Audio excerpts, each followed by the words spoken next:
வணக்கம் தலைமைகளே.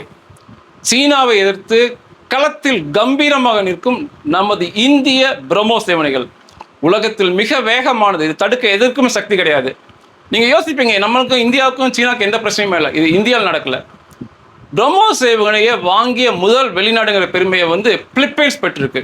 பிலிப்பைன்ஸ் ஒரு சிறிய நாடு, சீனாவின் அச்சுறுத்தலுக்கு உள்ளான நாடு. அவங்க தான் முதலாக துணிச்சலாக நம்ம இந்தியாட்டிலிருந்து பிரம்மோஸ் ஏவுகணைகள் வாங்கினாங்க. 3 பேட்டரி அல்லது 4 பேட்டரி போயிருக்குன்னு சொல்லப்படுது. ஒப்பந்த தொகை 3000 கோடி ரூபாய். அதனால் பேட்டரி, ஒரு பேட்டரி அப்படிங்கிறது ஒரு பேட்டரியில் 4 ஏவுதளம் இருக்கும். 4 ஏவுதளம் ஒவ்வொன்றிலையுமே 3 பிரம்மோஸ் மிசைல் மாட்டப்பட்டிருப்பாங்க. அப்போ ஒரு பேட்டரியில் 12 பிரம்மோஸ் மிசைல் இருக்கும். அந்த மாதிரி 3 அல்லது 4 பேட்டரிஸ் பிரம்மோஸ் பிலிப்பைன்ஸ் போயிருக்கு. இன்னும் எத்தனை பேட்டரி போக போகுது, அதுக்கு இணைப்பாக எத்தனை பிரம்மோஸ் மிசைல் தர போகிறாங்க, அதில் எப்படி பராமரிக்க போகிறதுலாம் ரகசியமாக இருக்கும், அதெல்லாம் சொல்ல மாட்டாங்க. இந்த பிரம்மோஸ் வாங்கின போன மாதம் தான் வாங்கினாங்க பிலிப்பைன்ஸ். வாங்கின கையோட அவங்க எல்லை பகுதியில் சீனா எதிர்த்து கம்பீரமாக பிரம்மோஸ் மிசைல் மாட்டி காட்டிட்டாங்க. மாட்டி ஒரு சின்ன நாடு தான் என்றாலுமே வாடா பார்க்கலாங்கிற மாதிரி துணிச்சலாக சீனா எதிர்த்து பிரம்மோஸ் மிசைல் நிப்பாட்டி காட்டிட்டாங்க. அந்த அதிகாரப்பூர்வ புகைப்படங்கள்லாம் பார்க்கும்போது ரொம்ப மகிழ்ச்சியாக இருக்குது. ஒரு சின்ன நாடு தான், ஆனால் அதுக்கென்ற ஒரு இறையாண்மை இருக்குது. அந்த இறையாண்மையை நம்ம பிரம்மோஸ் மிசைல் பாதுகாத்துருக்கு. இதில் இன்னும் கூடுதலான தகவல் என்னென்னா, இதை பார்த்த மற்ற நாடான வியட்நாம், இந்தோனேசியா அவர்களுமே சீனாவோடைய அச்சுறுத்தலுக்கு உள்ள நாடு தான். சீனா இதை ஒரு வேலையாக வச்சுட்டு இருப்பாங்க. உதாரணத்துக்கு சொல்லப்போனால் இந்தியா, அன்றைக்கு பார்த்தீங்கன்னா ஹாங்காங், இன்னைக்கு தைவான், பிலிப்பைன்ஸ், இந்த மாதிரி அதனுடைய எல்லா எல்லை நாடுகளுக்குமே அவன் வம்புலுக்கிறது அவன் வேலையாக வச்சுட்டு இருப்பான்.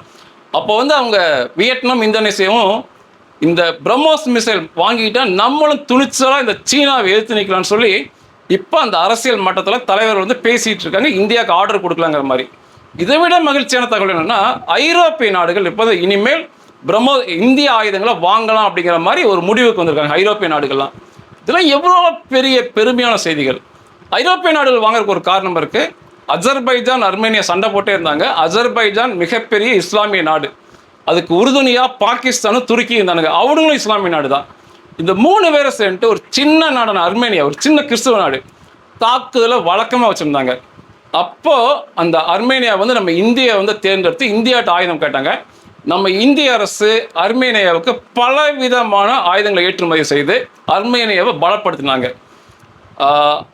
அதுக்கப்புறம் இந்தியா இதில் போன பிறகு அர்மேனியா துணிச்சலாக அஜர்பைஜான் எதிர்த்து நின்று காமிச்சாங்க. இன்னைக்கு அங்கே சண்டை இல்லை. 2 நாடுகளும் பேச்சுவார்த்தை மூலமாக அவங்க பிரச்சனைகளுக்கு தீர்வு கண்டு சுமூகமாக போயிட்டாங்க. இந்தியா அதான் விரும்புது. அதாவது எல்லாரும் பேச்சுவார்த்தை மூலம் பிரச்சனை தீர்த்துக்குன்னு விரும்புது.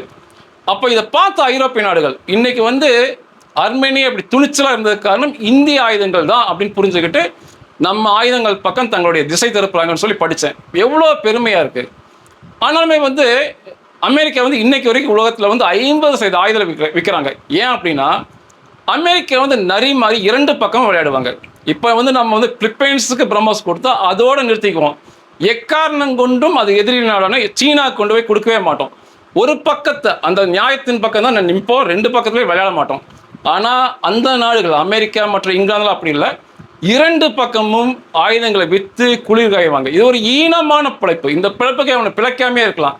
இதுக்கு உதாரணம் சொல்லணும்னா, காட்கில் சண்டையப்போ இந்தியா இங்கிலாந்து பிரதமர் டோனி பிளேர் இந்தியாவில் நின்றுக்கிட்டு நீங்கள்லாம் சண்டை போடக்கூடாது பேசிக்கிட்டு பல கோடிக்கு அவர் ஆயுதத்தை விற்றார்.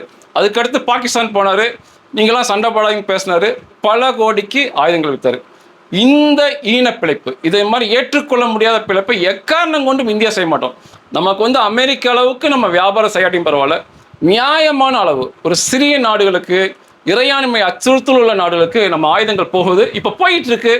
விரைவில் இந்திய ஆயுதங்கள் உலகம் பூரா, இப்போது பிலிப்பைன்ஸ், அர்மேனியா, இப்போ வியட்நாம், இந்தோனேசியா பேசுகிறாங்க, ஐரோப்பிய நாடுகள் பேசுகிறாங்க. உலகம் முழுவதும் நம்ம ஆயுதம் போய் நியாயத்தின் தரப்பில் அந்த ஆயுதங்கள் இருந்து உலகம் முழுவதும் அமைதியாக இருக்கணும்னு தான் என்னுடைய ஆசை. நன்றிகள்.